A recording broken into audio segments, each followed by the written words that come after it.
ইলিশ মাছের মাথা দিয়ে কচুরলতি রান্না করব।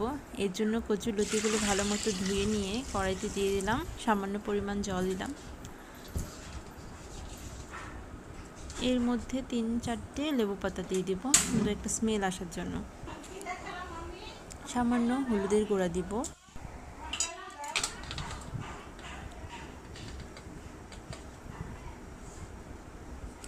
লবণ দিব, এরপর ঢাকনা দিয়ে সেদ্ধ বসিয়ে দেব।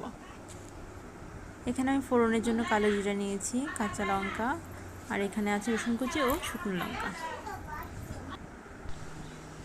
80% সেদ্ধ করব, বেশি সেদ্ধ করার দরকার নেই।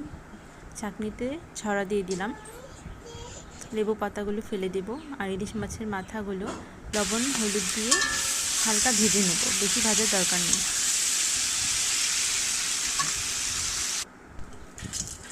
ফোড়নে দিয়ে দিলাম শুকনো লঙ্কা এবং হাফ টিস্পুনের মতো কালো জিরা দিয়ে দিলাম, এটা ভেজে নেব।